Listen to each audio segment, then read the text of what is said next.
రాష్ట్ర సచివాలయంలో ఏర్పాటు చేసిన తెలంగాణ తల్లి విగ్రహాన్ని ముఖ్యమంత్రి రేవంత్ రెడ్డి నేడు ఆవిష్కరించనున్నారు.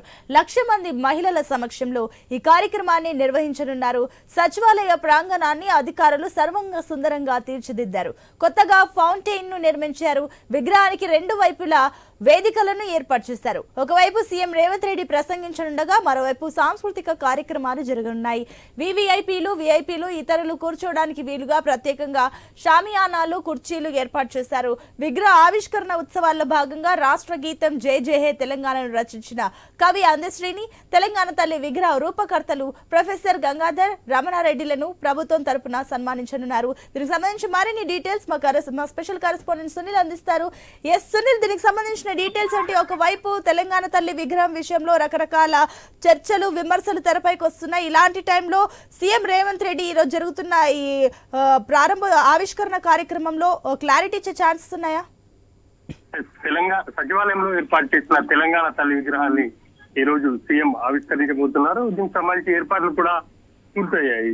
స్వల్పకాలంలోనే సచివాలయంలో ఈ తెలంగాణ తల్లి విగ్రహాన్ని ఏర్పాటు చేశారని చెప్పేసి చెప్పుకోవచ్చు. కొత్తగా అంటే గత ప్రభుత్వం ప్రకటించినటువంటి తెలంగాణ తల్లి విగ్రహం కాకుండా దాంట్లో మార్పులు చేర్పులు చేస్తూ కాంగ్రెస్ అధికారంలోకి వచ్చిన తర్వాత కమిటీని నిర్ణయం తీసుకుంది. ఆ మేరకు తెలంగాణ తల్లి విగ్రహాన్ని రూపొందించారు. ఈ రోజు సీఎం చేతుల మీదుగా ఆవిష్కరించబోతున్నారని చెప్పాలి. దీనికి సంబంధించి ఏర్పాట్లు కూడా అట్టహాసంగా చేశారు. దాదాపు వివిధ జిల్లాల నుంచి పెద్ద ఎత్తున మహిళా సంఘాలను కూడా వాళ్ళ సమక్షంలోనే ఈ కార్యక్రమాన్ని ఏర్పాటు చేశారని చెప్పేసి చెప్పుకోవచ్చు.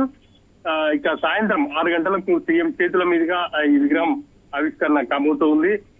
దాదాపు 17 అడుగుల కాంస విగ్రహాన్ని ఏర్పాటు చేశారు. సచివాలయంలో ప్రధాన ద్వారం ముందు దీన్ని విగ్రహాన్ని ఏర్పాటు చేశారు. విగ్రహం ముందు కూడా ఫౌంటైన్ కావచ్చు, అదేవిధంగా గార్డెనింగ్ కూడా సర్వంగా సుందరంగా తీర్చిదిద్దారని చెప్పేసి చెప్పుకోవచ్చు.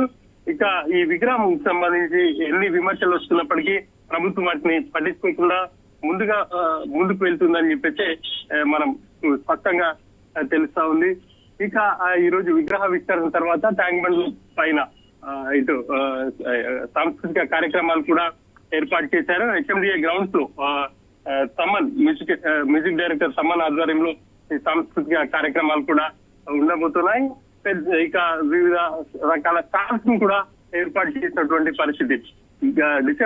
గత కొద్ది రోజులుగా అంటే దాదాపుగా డిసెంబర్ 1వ తేదీ నుంచి కూడా ఇక్కడ కార్యక్రమాలు చేస్తూ వస్తున్నారు.